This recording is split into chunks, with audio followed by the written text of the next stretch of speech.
मैं मंटू शर्मा, विक्रम विधानसभा विक्रम का रहने वाला। सभी प्रेस को बहुत बहुत बधाई। सब आप लोगों ने आया है, जन स्वराज पार्टी की तरफ से हम आप लोगों को बुलाया है, आपने आया है, इसके लिए सबको बहुत बधाई। जन स्वराज ही आखिर आपने क्यों चुना? भारतीय जनता पार्टी में बढ़ चुके हैं, कांग्रेस में बढ़ चुके हैं। कांग्रेस बहुत पुराने नेता है, आज जन स्वराज का कारण नहीं है। जन स्वराज बहुत पहले से हम लोगों को दिल में बसता था। जन स्वराज जो हमारे प्रशांत किशोर जी हैं, ये बिहार का भविष्य है। बिहार के नौजवानों,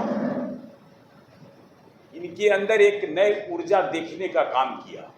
बिहार के नौजवानों में एक नए शक्ति देने का इन्होंने काम किया।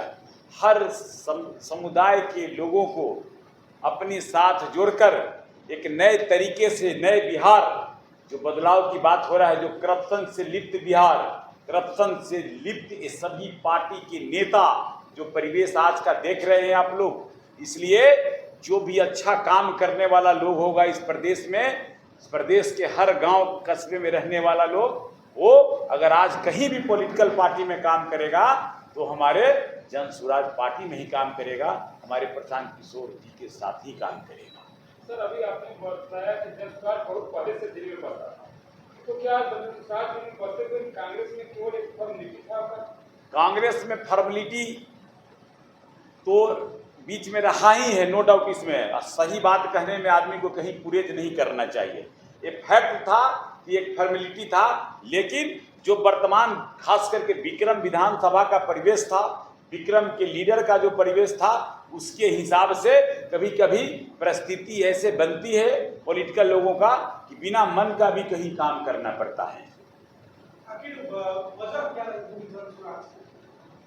वजह कुछ नहीं, वजह विक्रम के नौजवान, प्रदेश का नौजवान, यहाँ के लोगों, सभी लोगों का एक खूबसूरती था पीके प्रशांत किशोर पार्टी के, जन स्वराज पार्टी के नेतृत्व में, कि एक बार हम लोग पूरे बिहार में नए लोगों को अच्छे से जोड़कर बदलाव के लिए, जो हमारा धारा, हमारे नेता का जो सोच है कि हम बदलें, इस बिहार को अपने लिए बदलें, अपने बच्चे के भविष्य के लिए बदलें। इसलिए जो इस मिशन में साथ जो थोड़ा भी जनमानस के लिए सोचता होगा, इस समाज के लिए सोचता होगा, बिहार विकास की बात के लिए सोचता होगा, वो जरूर इनके साथ जुड़ के काम करने का काम करेगा।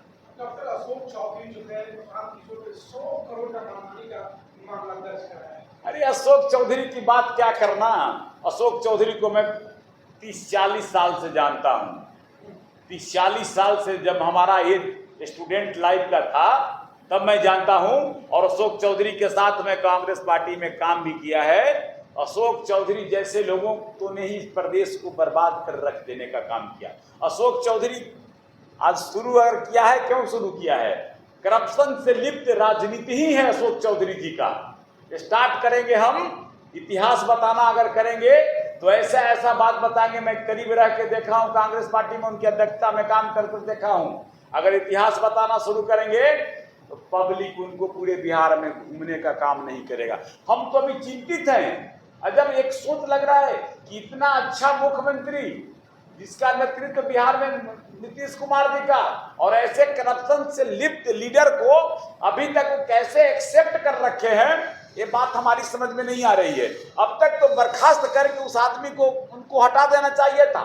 1 मिनट जो बर्दाश्त नहीं कर सकता करप्शन के खिलाफ, और वैसे करप्शन से लिप्त हमारे नेता ने जो एविडेंस दिया है, सिस्टम दिया है, और पहले से भी लोग जानते हैं, पहले से भी लोगों को मालूम है अशोक चौधरी जी के बारे में, और उसके बाद भी अभी तक मंत्रालय बना हुआ है, ये बात सवाल समझ में नहीं आता। इसलिए हम तो आग्रह करते हैं आप लोग के माध्यम से, अपने नेता के माध्यम से, हम लोग इस अपने तरफ से, कि मुख्यमंत्री जी को तुरंत इस पे अमल करना चाहिए, और वैसे करप्शन से लिप्त लोगों को बर्खास्त करने की जरूरत है, नहीं कि सत्ता में रहने देने की जरूरत है। प्रशांत किशोर ने भाजपा के प्रदेश अध्यक्ष जायसवाल एवं सोमनाथ कई नेताओं पे आरोप लगाया है, जवाब मांगा है, लेकिन अब तक जवाब नहीं दिया गया। कहां से जवाब देगा ये लोग, जिसका इतिहास, जिसका शुरुआत ही गलत तरीके से हुआ हो, सम्राट चौधरी की बात करिए, दिलीप जायसवाल की बात करिए, या ऐसे भी बहुत सारे नेता इस प्रदेश का है।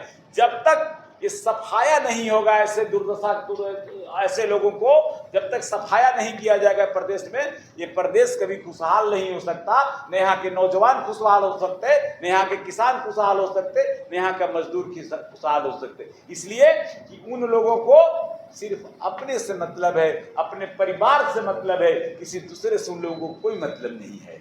क्या वाकई में लगता है कि प्रशांत किशोर के आ जाने से बिहार में पढ़ाई कमी हो सकती है? प्रशांत किशोर जी के पास जो विजन है, मैं तो कहा कि बिहार के नौजवानों का वो भविष्य है।